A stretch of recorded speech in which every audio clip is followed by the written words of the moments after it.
लीजिए मैम आपका ऑर्डर, और प्लीज रेटिंग दे दीजिएगा। अंकिता मैम। अरे हाँ बिल्कुल बिल्कुल, आप चिंता मत करो। अंकिता मैम, आपका ऑर्डर तो मैं लेकर आया हूँ। हाँ हाँ अंकल जी, ऑर्डर भी मेरा ही है, लाइए दीजिए।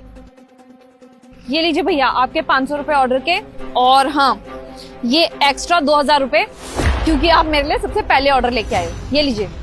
लेकिन ये क्यों मैम?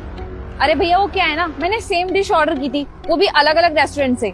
मैं देखना चाहती थी कि किस ऐप की डिलीवरी जल्दी होती है, तो आप जल्दी आए तो इसीलिए ये 2000 रुपए आपके लिए। वो देखिए मैं वीडियोस बनाती हूँ, बस ये सर्वे कर रही थी मैं कि कौन सा ऐप ज्यादा जल्दी डिलीवरी करता है, तो आप पहले आए हो तो ये 2000 रुपए आपके हैं। Thank you so much ma'am.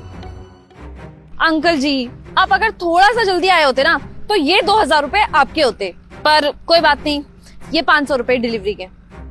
कोई बात नहीं मैडम जी। ठीक है अंकल जी, थैंक यू। आज तो पार्टी करना आप, ठीक है?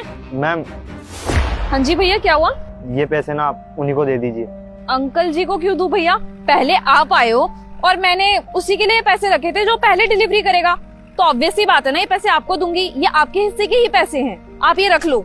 अरे मैडम, जिस रेस्टोरेंट से आपने ऑर्डर किया ना वो पास में ही था, इसलिए मैं जल्दी आ गया, और अंकल की लोकेशन शायद दूर होगी इसलिए अंकल जी को टाइम लग गया। और मैडम आप ना प्लीज उन्हीं को दे दीजिए।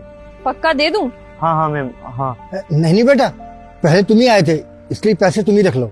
सच बात तो यही है ना, ये पैसे तुम्हारी किस्मत के हैं, इसलिए तुम इसे अपने पास रखो। अच्छा मैं चलता हूँ। नहीं अंकल जी, इन पैसों को आप ही रख लीजिए।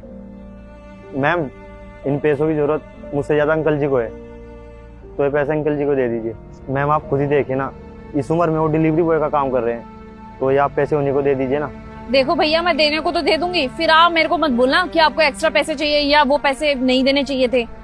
मैम मैं तो बैचलर हूँ, कम कमाऊंगा तो भी चल जाएगा, लेकिन ये पैसे आप अंकल जी को ही दे दीजिए।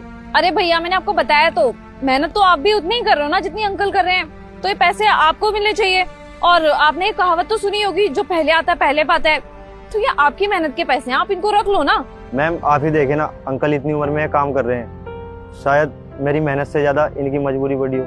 देखो भैया, देखो अंकल, आप दोनों अपनी जगह पे बिल्कुल सही हो, बिना एक दूसरे को जाने आप अपने पैसे सैक्रिफाइस करने के लिए रेडी हो, ये देख करके मेरे को तो बहुत अच्छा लगा। देखिए मैं तो सिर्फ वीडियो बना रही थी, मुझे नहीं पता था आज जो इंसान मेरे पास डिलीवरी करने आ रहे हैं वो दोनों ही इतने अच्छे होंगे। एक काम करो भैया, अगर अंकल पैसे नहीं ले रहे हैं तो आप एक काम कर सकते हो, पैसे आधे आधे बांट लो, आधे आप रख लेना, आधे अंकल रख लेंगे। देखिए मैं तो अब अंदर जा रही हूँ, एक तो ठंड भी बहुत हो रही है और ऊपर से मेरा खाना भी ठंडा हो रहा है। चलो राहुल चलते हैं, हम अंदर खाना खा लेते हैं। अंकल जी ये पैसे आप रख लीजिए। नहीं बेटा, मैं तुमसे कहा ना ये तुम्हारे हक के पैसे हैं, तुम मुझे ये पैसे क्यों दे रहे हो? अंकल जी ये पैसे तो आपके हक के हैं, मैं तो बस आपसे थोड़ी देर पहले आया था, और आप तो मुझसे भी पहले आ सकते थे अंकल जी, अगर आपके पास कोई स्कूटी और बाइक होती।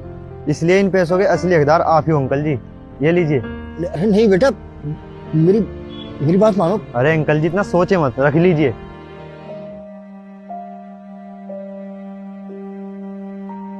बेटा तुम्हारा बहुत बहुत धन्यवाद, मुझे पैसों की बहुत सख्त जरूरत थी, मैं इन पैसों से अपनी पत्नी के लिए दवाइयाँ खरीद के ले जा पाऊंगा। मेरी पत्नी की सारी दवाइयाँ खत्म हो चुकी थी और मेरे पास इतने पैसे थे नहीं कि मैं अपनी पत्नी के लिए दवाई खरीद सकूं। बेटा मैं परेशान था, कहाँ से इतने पैसे इकट्ठे हो पाएंगे कि मैं दवाइयाँ ले जा सकूंगा घर में। तुम फरिश्ते के रूप में मेरे सामने आए हो, जिसने अपने हक के पैसे मुझे दे दिए। भगवान तुम्हें सुखी रखेगा बेटा, भगवान तुम्हें जीवन की सब खुशियां दे बेटा। तुम्हें नहीं पता बेटा, तुमने ही पैसे देकर उस पर बहुत बड़ा एहसान किया, यह एहसान मैं जिंदगी भर नहीं भूलूंगा। आजकल के जमाने में दूसरों की मदद करने वाले मिलते कहाँ हैं? बहुत हिम्मत चाहिए दूसरे की मदद करने के लिए।